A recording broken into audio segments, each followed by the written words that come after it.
The dog wouldn't let anyone near her. Not the paramedics who had carried her in. Not the attending physician who outranked everyone in that trauma bay. Not the charge nurse who had worked the overnight shift for 11 years and had seen things that would make most people reconsider their career choices. The German Shepherd, still wearing its military-issue tactical vest, the word auxiliary stenciled in faded yellow across the panel, had planted itself at the foot of the gurney and was making a sound that wasn't quite a growl. It was something lower than that, something that lived in the chest before it reached the throat.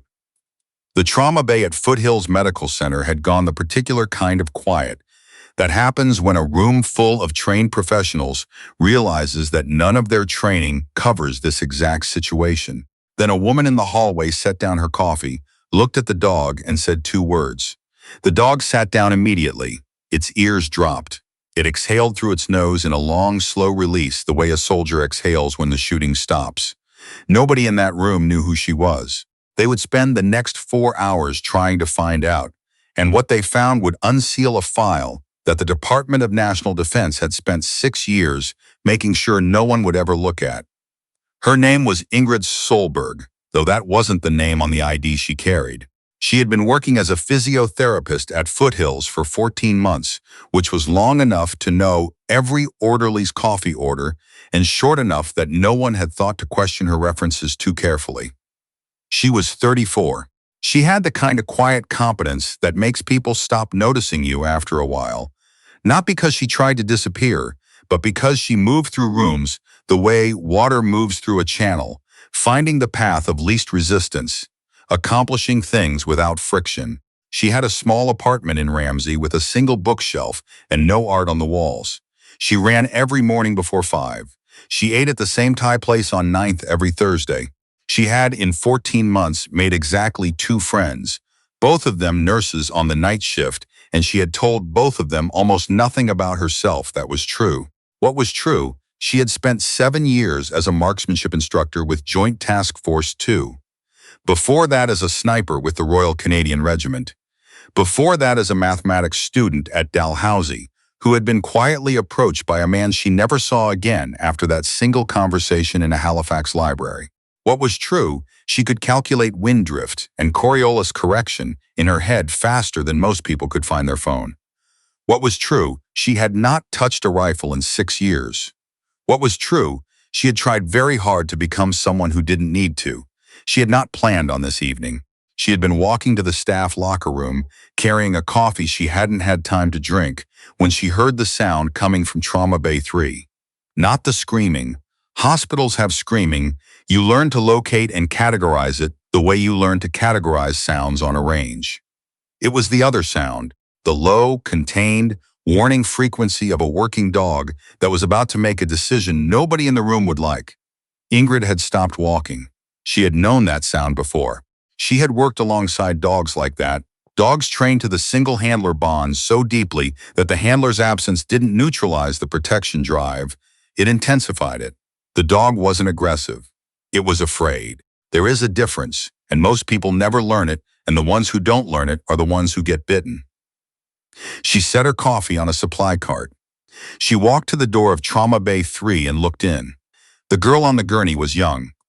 Mid-20s maybe, head wound, dressed in civilian clothes that didn't sit right on her frame, the way clothes sit wrong when someone's been wearing a different kind of uniform for years. The shepherd was at her feet. 3 nurses were pressed against the far wall. Dr. Mattern, who did not press himself against walls for anything, was standing very still in the center of the room with his hands visible, which told Ingrid that he had already tried to approach and had reconsidered. She looked at the dog. She said, "At ease," in Flemish, because JTF2 had run joint exercises with Belgian handlers in 2015, and she had been the one assigned to coordinate. And she had learned enough to be useful. And the word that unlocked a dog trained in one language didn't always work in another. But the shepherd's vest had a flag patch she'd recognized when she walked in. Not Canadian, Belgian, and she had made the calculation in the time it took to cross the threshold. The dog sat. The room stayed quiet for another 3 seconds. Then Dr. Mattern said, with remarkable composure, "If you're not busy." She held the dog's collar while they worked. It took 40 minutes.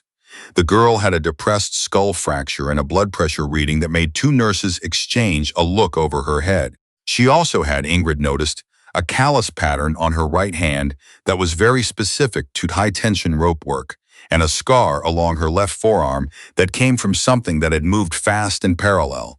She had the hands of someone who had spent time in places that did not appear on civilian maps. Ingrid did not say this to anyone. When the girl was stabilized and moved to ICU, a hospital administrator appeared at Ingrid's elbow with the expression of someone who has been handed a problem that exceeds their jurisdiction. His name was Beaumont. He had the slightly haunted look of a man who had, in the past hour, made 4 phone calls and received no satisfying answers to any of them. "We have a situation," Beaumont said. "I noticed," Ingrid said. She had no identification, no phone, no emergency contact. He paused. The dog had a registration tag, Belgian military, on loan, apparently, to a Canadian D&D operation. "We called the number on the tag. What did they say?" Beaumont looked at her the way people look at windows when they're trying to avoid looking at something else in the room. "They said someone would come. They didn't say who or when." Ingrid looked at the dog. It was sitting at her feet now, its weight leaning fractionally against her left leg, the way a working dog leans against someone it has decided is acceptable. "What operation?" she said. They didn't say that either. She already knew that would be the answer. She had expected it. What she hadn't expected, what she spent the next 20 minutes standing in the corridor trying to account for, was the name she'd seen on the inside of the girl's jacket collar, written in permanent marker in the small, precise block lettering of someone who has been taught to mark their gear. Leclerc, CFJ7 2019. CFJ7, that was a file designation. She knew the format because she had used it. J7 was Joint Operations Planning. 2019 was a year. And Leclerc was a name that she had last seen on a document she was not supposed to have read. In a building she was not officially supposed to have been in, 6 weeks before she had quietly separated from the forces and driven west on the Trans-Canada with 2 duffel bags and a decision she hadn't fully made yet. She stood in the corridor for another minute. Then she went to find a phone that wasn't her own. The man who showed up 4 hours later was not military, or at least he wasn't wearing anything that said so. He was in his 50s, the kind of fit that comes from discipline rather than vanity. With the posture of someone who has spent decades being the person other people report to. He had a name, Brouillard, he said, just the one name, offered like a formality that both parties understood to be incomplete, and a federal identification that Ingrid looked at and then looked at again, because the agency designation on it was one she recognized and one that should not have had any involvement with a civilian hospital in Calgary. He looked at her the way people look at someone they've already read a file about. "You're the one who calmed the dog," he said. "I'm a physiotherapist," Ingrid said. "You're a physiotherapist who spoke to a Belgian military working dog in Flemish and knew exactly the right command to use." He wasn't asking. That's an interesting skill set for someone in outpatient rehabilitation. She didn't say anything. "The girl is Corporal Malice Leclerc," he said. "She's 26. She was assigned to a planning unit out of Petawawa. Officially. Unofficially, she's been embedded for the last 8 months in a surveillance operation that doesn't exist on paper." He looked down the corridor toward the ICU. "She wasn't supposed to be in Calgary. What happened to her?" "That's what I need to understand." He looked back at Ingrid. "The dog was found with her. The dog was registered to a handler who's been listed as on compassionate leave for 3 months. A pause. His name was Sergeant Major Edouard Leclerc. Ingrid kept her face still. Her father, Brouillard confirmed, who is not on compassionate leave, who has been, as best as anyone can determine, conducting his own investigation into an incident that was closed, officially, in 2019. The incident you would know as Operation Chandler's Run if you had any reason to know what that was. The corridor was empty. Somewhere distant, a cartwheel squeaked against linoleum. "I don't know what that is," Ingrid said. Brouillard looked at her for a long moment. "Your separation papers were filed 11 days after Chandler's Run concluded. You had 18 months left on your contract." He tilted his head very slightly. "Physiotherapy is an interesting second career for someone with your particular first career." She said nothing. "I'm not here to open old files," he said. "I'm here because a 26-year-old woman with a depressed skull fracture is in an ICU and I don't know how she got there. And the only person in this building who seems to know anything useful is someone who officially doesn't know anything at all." He paused. "So I'm asking, not officially, as someone who would like to understand before this gets complicated in ways that are bad for everyone." Ingrid looked at the door to the stairwell. She had in the last 3 hours thought about walking through it 4 separate times. "Buy me a coffee," she said. "Not from the machine. There is a particular skill in the Canadian military that receives very little formal recognition, the ability to read a situation that is officially not happening and understand exactly what it means. It is taught nowhere. It is learned by proximity to decisions that are made, in rooms you are not invited into, about events you are not briefed on, for reasons that will become clear only in retrospect if you are paying the right kind of attention." Ingrid had been paying the right kind of attention since 2017, in a coffee shop 2 blocks from the hospital, because she was not going to have this conversation anywhere with cameras she didn't control. She told Brouillard what she had seen. Not everything. Enough. Operation Chandler's Run had been a signals intelligence operation, run jointly between the Canadian Forces and a partner agency she was not going to name, because naming it would require her to acknowledge having access she didn't officially have. The operation's stated objective was monitoring communications infrastructure in a corridor that she was also not going to name. Its actual objective, the one that existed in the J7 planning documents, the ones with the designations she'd seen on Miles Leclerc's collar, was the identification and targeted disruption of a logistics network that had been supplying materiel to a non-state actor through channels that 3 allied intelligence services had spent 4 years pretending not to notice, because noticing them would require acknowledging relationships that were inconvenient. In November of 2019, something had gone wrong, not operationally. The operation had, by its own metrics, succeeded. The network had been disrupted. The materiel had stopped moving. On paper, Chandler's Run was a clean outcome. What was not on paper, a secondary element of the operation, a ground unit that had been attached to the signals component at the last stage of planning, had engaged a target that was not the target they had been briefed on. The engagement had lasted approximately 4 minutes. 11 people had died. None of them were combatants. 3 of them were under the age of 14. The after-action report, which Ingrid had read in a building she was not supposed to have been in, described the engagement as a response to a threat that the signals data did not support. The signals data that existed in the J7 planning file, not the one submitted to the review board, a different one, showed that the secondary unit had been operating on targeting intelligence that someone had altered, not in the field, before deployment. The review board had not seen the original file. The review board had concluded that the engagement, while tragic, fell within the parameters of operational ambiguity. 11 people had been written into a category called operational ambiguity. Ingrid had filed her separation papers 11 days later. Brouillard sat with this for a long time. Outside the coffee shop window, a sea train went past, its windows lit orange against the dark. A couple walked by with a dog that strained at its leash toward a snowdrift. Normal things happening in a normal city on a normal evening, while inside a hospital 2 blocks away, a young woman with a skull fracture lay in an ICU next to a Belgian Shepherd that would not leave her side. "The review board file," Brouillard said.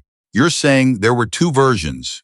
I'm saying I saw a file with a J7 designation that contained targeting data that contradicted the engagement justification in the official after-action report." She kept her voice even. "I'm not saying anything else. Where is that file now?" "I don't know, but Sergeant Major Leclerc did." She looked at the table. "I think he may have found it before I did. I think he may have been looking for it longer than I was. And Malice, she had the file designation on her gear. She knew what her father was doing." Ingrid paused. "She may have been helping him, or she may have been trying to stop him from doing something that would get him killed." Another pause. "I genuinely don't know which." Brouillard folded his hands on the table. He had the expression of someone assembling a structure that keeps turning out larger than the space he'd planned for it. Someone put her in that trauma bay, he said. Yes, someone who knew that getting her to a hospital without being traceable meant using the dog. Because the dog would cause enough disruption that nobody would be looking at who brought her in. That would be the reasoning. Her father, probably. Which means Edouard Leclerc is alive and somewhere in this city and is trying to tell someone something without being the one to say it out loud. He looked at her. He needs someone who can read the message. Ingrid looked at the window, at the C-train tracks, at the specific geometry of a city that she had chosen because it was far from everything she'd been and close to nothing in particular. I'm a physiotherapist, she said, for the third time. Brouillard said, you're the only person who knew the dog's command. She found Edouard Leclerc at 3:14 in the morning in a Tim Hortons near the Bow River, which was either exactly the kind of place a man hides when he needs to disappear in a Canadian city, or exactly the kind of place a man chooses because it is so unremarkable that it constitutes its own kind of camouflage. He was 61, heavier than his service photo, with the particular stillness of a man who has been waiting for something for a very long time and has arrived at a point where the waiting itself has become the whole of his life. He looked up when she sat down. He did not look surprised. You calmed Réal, he said, the dog's name. He was scared, Ingrid said. He doesn't usually show it. He was alone with her. He'd been alone with her for a while. She looked at the man across the table. How long? 4 hours. I couldn't bring her in myself. His hands were around a coffee cup that had gone cold. They have people watching every entrance to every hospital in the city. Have, for 3 weeks. Who does? He looked at her in a way that said he had already decided how much he was going to answer, and this question was past that line. She found the original file, he said. Not me. I'd been looking for 2 years. She found it in 6 weeks. She's better at this than I am. Something moved behind his eyes that was not quite pride and not quite grief. She was bringing it out. Someone knew. She had it. Where is it now? He reached into his jacket and put a USB drive on the table between 2 coffee cups. She hid it, he said, in the lining of Réal's vest, because she knew they'd search her, and she knew they'd search her bag, and she knew they might not think to check the dog. A pause. She was right. Ingrid looked at the drive. In her previous life, the one that had ended 11 days after Chandler's run, she had been very good at the mathematics of force, trajectory, elevation, atmospheric correction, the calculation of where a thing would land given its starting point and the conditions acting on it. She had understood, at 27, that precision was not about eliminating variables. It was about accounting for them with enough accuracy that the error margin became negligible. She had spent 6 years trying to live outside that framework. She had not been entirely successful. She picked up the drive. She'll be okay, Ingrid said. It was not a question. She had seen the imaging. She was nearly certain it was true. Leclerc closed his eyes briefly. She's stubborn, he said, like her mother. Is her mother? No, quietly. 2021. Different kind of casualty. Ingrid did not say she was sorry because it wouldn't have been adequate, and he wasn't looking for it. There's a journalist, she said, out of Ottawa. She covers defense. She's real, not the kind that gets managed. She didn't say how she knew this. If the file goes to her, it doesn't disappear. They'll know where it came from. Yes. He was quiet for a moment. Outside, a snowplow went past on the bridge, its amber light rotating steadily across the ceiling of the Tim Hortons. She did this so it wouldn't be buried again, he said. She's 26. She found in 6 weeks what I couldn't find in 2 years, and she did it because she didn't think it was acceptable that 11 people were written off as a margin of error. He looked at the table. Her commanding officer described the dead as collateral within acceptable parameters. She put that in a letter she sent me. She said, I can't do the math the way they're doing it. The numbers don't work out that way for me. The numbers don't work out that way. Ingrid thought about a Dalhousie mathematics classroom in 2008. She thought about a man in a Halifax library who had approached her because of a paper she'd written on applied probability and the ethics of precision systems. She thought about every calculation she had ever made that was supposed to be clean and had turned out in the end to be about people. Go be with your daughter, she said. I know a back entrance. There's a nurse on nights who owes me a favor. He looked at her. You don't have to. I know, she said. The drive reached the journalist in Ottawa by courier. 6 days later, packaged inside a book. The Wretched of the Earth, Fanon, the 1963 edition, because Ingrid had a particular sense of humor that expressed itself in ways most people didn't notice. The story ran 9 days after that. It was not a comfortable story. It named the review board. It named the planner who had altered the targeting file. It named the agency designation that Ingrid had spent 6 years not saying out loud. It included, in full, the J7 file that Miles Leclerc had found, and hidden in a Belgian Shepherd's tactical vest and brought across 3 provinces in the back of a truck that the official record would never account for. 11 people, names, ages, what they had been doing when the engagement happened, a grandmother, a school teacher, a 15-year-old who had wanted to study engineering, 3 children under 14, restored from operational ambiguity to the specific, individual, irreducible fact of who they had been. The planner resigned the following week for reasons his office described as personal. The review board was reconvened. 2 of its members recused themselves. The process would take years and arrive at conclusions that would satisfy almost no one and be more accurate than what had come before, which was the best that could usually be said for these things. Corporal Miles Leclerc received a commendation for service that did not specify what service. It was presented in a room with no press. She accepted it with the expression of someone who understands exactly what a commendation means, and what it does not mean, and has already made peace with the distance between those two things. Raoul was there. He sat beside her chair throughout the ceremony with the focused tranquility of a dog who has decided that his person is safe and that this is for now enough. Ingrid Solberg left Calgary on a Tuesday in March, which is the worst month for leaving Alberta because the weather can't decide what it is, and the roads are perpetually somewhere between clear and uncertain. She had given 4 weeks' notice at the hospital, a reasonable amount of time, and she had said goodbye to the 2 nurses who had been her friends, and she had meant what she said more than they probably knew.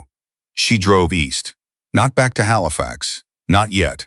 There were things in between that required attention, and she had learned, over the course of a year that had not gone the way she'd planned, that attention paid to the right things at the right time was its own form of precision.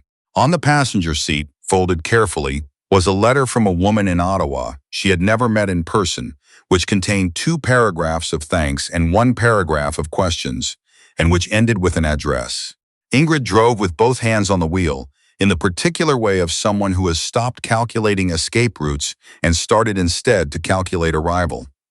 The highway unspooled ahead of her, straight and long and white at the margins, the way Canadian roads are in March. Not welcoming, exactly, but open, genuinely open. The kind of open that makes room for whatever you decide to bring into it. She kept driving.